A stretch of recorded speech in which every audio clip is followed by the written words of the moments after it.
Hey, welcome back, knife nerds and everyday care people. It's your boy, the Big Canucker here, and today I want to do a little bit of a comparison on one of my favorite knives of all time, the VIctorinox Fieldmaster.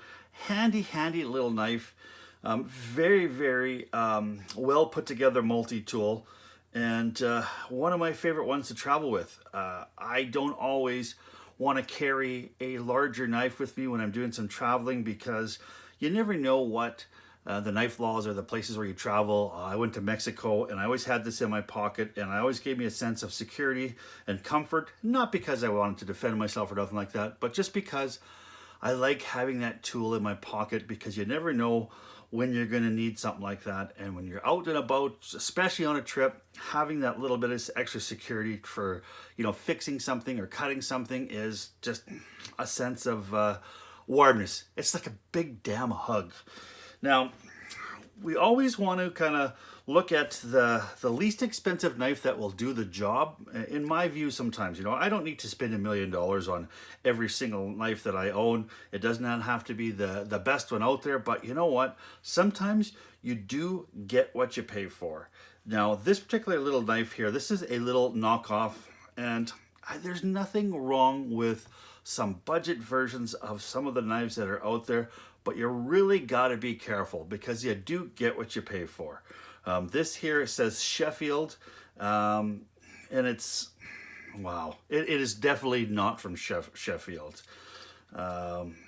It comes from a country that is east of here, is what I want to say.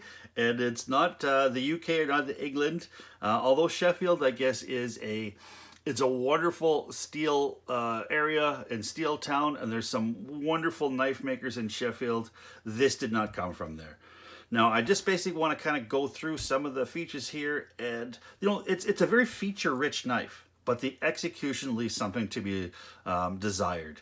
And the materials, and you know what, if you're a new knife guy out there, this knife here on Amazon right now, I checked, it comes with a flashlight delivered to your door for 17 bucks.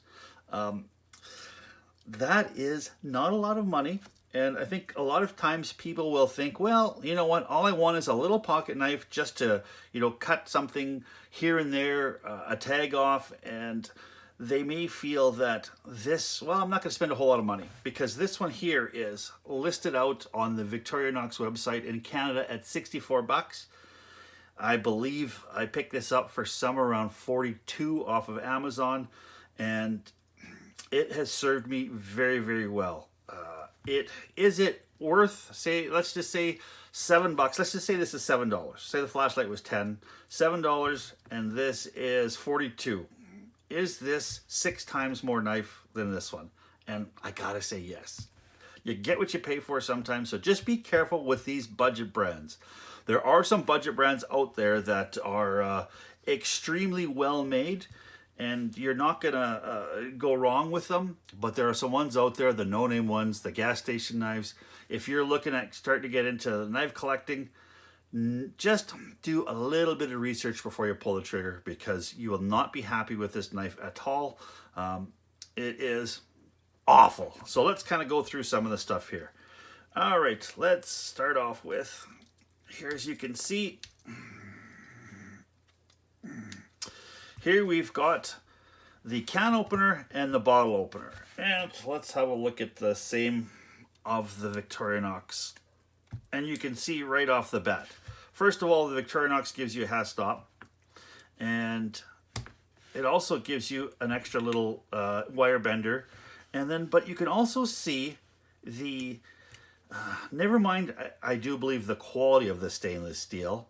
Victorinox has got a really good quality controlled steel in their manufacturing process, and they don't deviate from that. It is hard enough to be,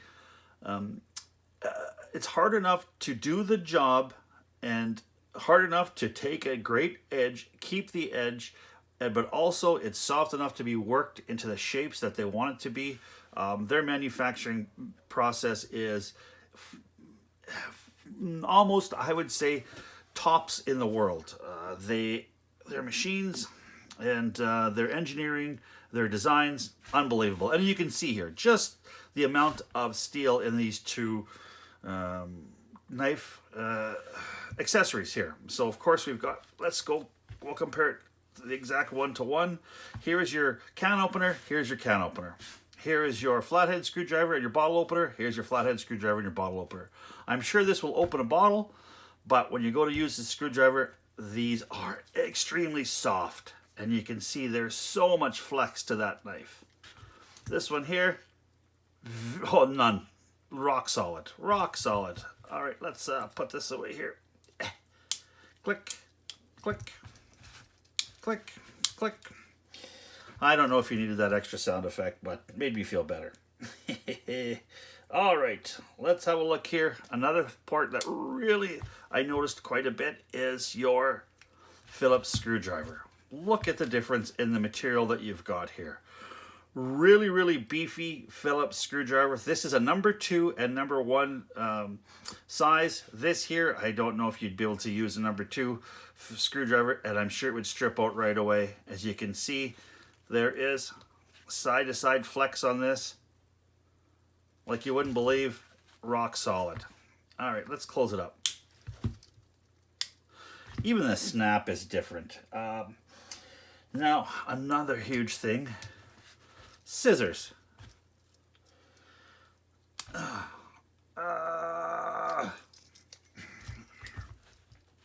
What a difference in size of scissors, too, as well. And this is something that you're not going to be able to tell over the internet here is this is such a weak little sloppy spring, where this one here, when you actually press this, I'm not sure what you would call that, the actuation level or lever, the actuator lever, ugh. It is way, got lots of feedback, and this one here is so sloppy. And let's just see here what we can cut real quick. So, Mr. Big Canucker, the dummy here, I did not prepare this one here very well, I suppose. We've got a little piece of 550 paracord. Look at that. Like butter. All the way through, making a mess of my office. Of Studio Z, I should say. Let's try this one out. Oh, surprise, surprise. Ugh. Does not cut. You know what? Is saving that few bucks enough, you know, to deal with this kind of frustration? I don't know. Terrible scissors. Great scissors. All right. Of course, we've got the corkscrew here. I don't know if I would use this to open up a bottle of wine. Very, not very much meat on there. No corkscrew on this one. Well, no big deal. But that's okay. If I wanted to get into a bottle of wine with this particular knife, I'm probably sure there's a way that this knife would get into a bottle of wine. I almost guarantee it. But you know, even the accessories, you can't compare those two together. But I love this little hook here. It's a great little hook. All right. So nothing there as far as meat wise. And then of course, let's have a look at your main blade. Damn hard work. All right.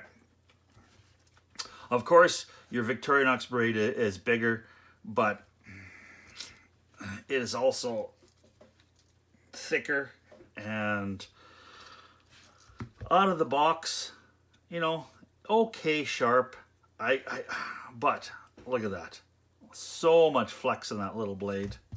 This one, a little bit of flex, but nowhere near this one. The Sheffield knife. You're not doing yourselves any favor, folks, by trying to save yourself a few bucks. If you're going to save yourself a few bucks, find a different way to save the few bucks. Don't skip on you know, something that could potentially save your life. Like, you know what, we talk about, yes, these are extremely nice little handy knives and cutting tools, and they're a luxury, and they're things that you want to use to you know, when you go camping or traveling like myself. But don't forget, in extreme situations, this could save your life. whether it's cutting out a seat belt to get into out of a car accident, you want to cut off a seat belt because you're trapped, or you need to perform a tracheotomy. You know what, it happens. You'd want to have this one in your pocket over this one. If you're crashed in a plane crash on a desert island, give me this 100 times out of 100. So that's just my little 2 cents on this.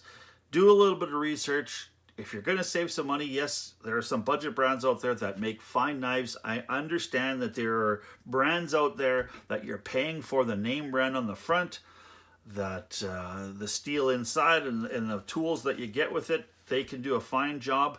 But please do some research, because sometimes you do get what you pay for.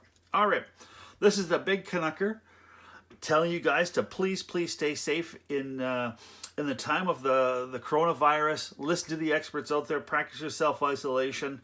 Have some fun, though, in the meantime. You know what? Stay safe. Keep your stick on the ice, the shiny side up. And this is the Big Canucker saying adios.